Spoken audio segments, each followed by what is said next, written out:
Ninth chemistry chapter number 7 acid base chemistry. इस chapter की आज हमने एक्सरसाइज सॉल्व करनी है और एक्सरसाइज का पहला क्वेश्चन है टिक द करेक्ट आंसर। पूछा गया है which acid is not used as a food or mixed with food. ऐसा कौन सा एसिड है जिसको खानों में शामिल नहीं किया जा सकता या खाने के तौर पे इसको इस्तेमाल नहीं किया जा सकता। तो टार्टेरिक एसिड है, ये आपने पढ़ा था। टैमरिंड इमली में ये पाया जाता है तो ये एडिबल हुआ। एस्कॉर्बिक एसिड आपने देखा था आंवला में पाया जाता है। इसके बाद ये गावा अमरूद में पाया जाता है तो ये भी एडिबल हुआ।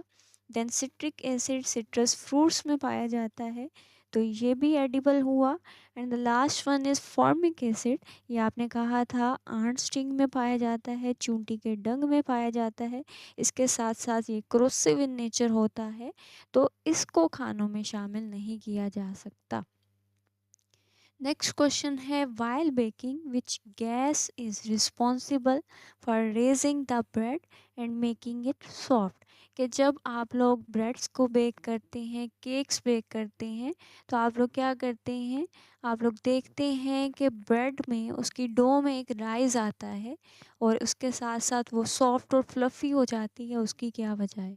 तो जब आप बेकिंग करते हैं तो आप क्या करते हैं, मैदा लेते हैं, आटा लेते हैं, तो उसमें एक कार्बोहाइड्रेट होता है जिसको कहते हैं ग्लूकोज।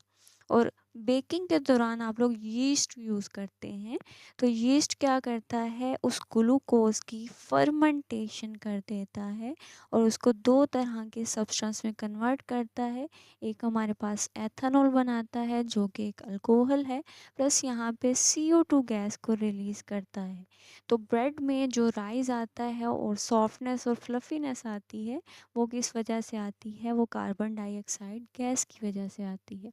नेक्स्ट क्वेश्चन है predict the main characteristics of reactions of metals with acid.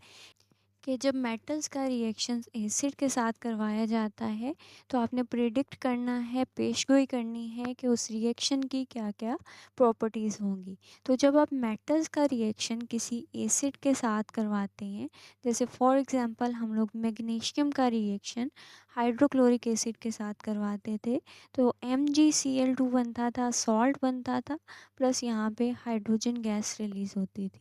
तो यहाँ पे फर्स्ट ऑप्शन है मेटल्स आर डिज़ोल्व। तो ये बात ठीक होगी कि मेटल्स हमारे पास एसिड में डिज़ोल्व हो जाता है। यहाँ पे मैग्नीशियम आपने देखा हाइड्रोक्लोरिक एसिड में डिज़ोल्व हो जाता है। सेकंड ऑप्शन है metals are converted into salts. तो ये बात भी ठीक है, यहाँ पे मेटल सॉल्ट में कन्वर्ट हो जाता है। सी ऑप्शन है हाइड्रोजन गैस इज इवॉल्व। तो आपने चेक किया यहाँ पे हाइड्रोजन गैस भी बनती है।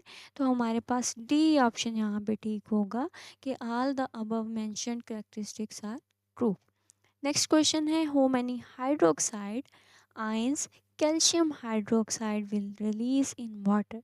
कैल्शियम हाइड्रोक्साइड का आपको पता है CaOH ट्वाइस होता है और आर्हीनियस का कॉन्सेप्ट यहाँ पे लागू होगा कि इसको जब वाटर में डिज़ोल्व करके इसका एक्वस सोल्यूशन बनाते हैं तो ये क्या करता है, Ca2 पॉजिटिव आयन देता है, प्लस यहाँ पे दो हाइड्रोक्सल आयन है तो ये क्या करेगा, यहाँ पे दो हाइड्रोक्सल आयन ये रिलीज़ करेगा। तो मीन्स हमारे पास यहाँ पे सेकंड ऑप्शन ठीक होगा, बी ऑप्शन यहाँ पे ठीक होगा। कि लास्ट यहाँ पे क्वेश्चन है in a neutralization reaction between KOH and H3PO4 phosphoric acid how many molecules of KOH will react with one molecule of phosphoric acid.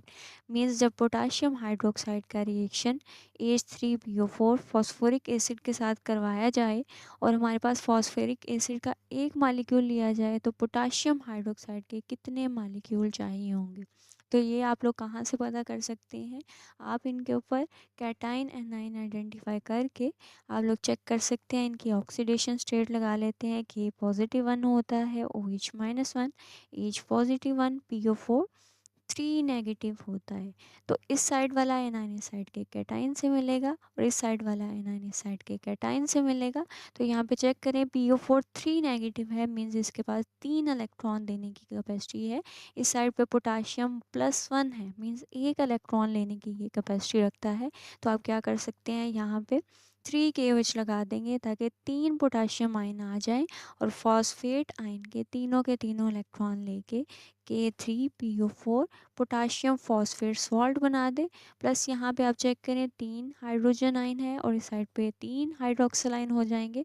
वो क्या करेंगे 3 वाटर के मॉलिक्यूल यहाँ पे बना लेंगे। तो जब आपने क्या किया फॉस्फोरिक एसिड का एक मॉलिक्यूल लिया तो KOH के आपने चेक किए 3 मॉलिक्यूल्स आपको चाहिए होंगे। तो यहाँ पे सी ऑप्शन ठीक होगा कि 3 मॉलिक्यूल्स आपको लेने पड़ेंगे। नेक्स्ट क्वेश्चन है which acid is used in the preparation of soap, कि साबुन की तैयारी में कौन सा एसिड यूज़ किया जाता है। तो स्टीयरिक एसिड हमारे पास साबुन की तैयारी में यूज़ किया जाता है। या इसके अलावा हमारे पास एक एसिड होता है पाल्मिटिक एसिड, इसको साबुन बनाने के लिए यूज़ किया जाता है। नेक्स्ट क्वेश्चन है which compound is formed when SO2 is dissolved in water, कि हमारे पास SO2 गैस है, इसको पानी में डिज़ोल्व करें तो हमारे पास कौन सा कंपाउंड बनता है। तो SO2 जब इन्वायरमेंट में रिलीज़ हो जाती है फॉसिल फ्यूल्स की बर्निंग से, तो ये इन्वायरमेंट में ऑक्सीजन मौजूद है 21% तक मौजूद है। ये उसके साथ रिएक्ट करके क्या करेगा SO3 बनाएगा, सल्फ़र ट्राईऑक्साइड यहाँ पे बना देगा।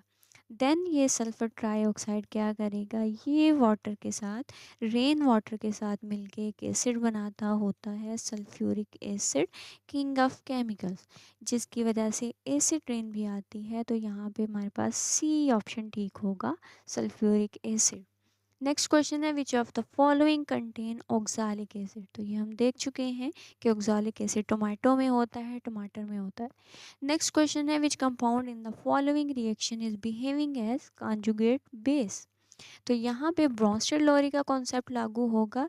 तो आप चेक करें कि फॉरवर्ड डायरेक्शन में प्रोटॉन कहाँ से कहाँ जा रहा है, तो एसिटिक एसिड से प्रोटॉन ट्रांसफ़र हो रहा है वाटर की तरफ। तो यहाँ पे एसिटिक एसिड क्या होगा, ये एसिड होगा, और वाटर क्या होगा, ये बेस होगा।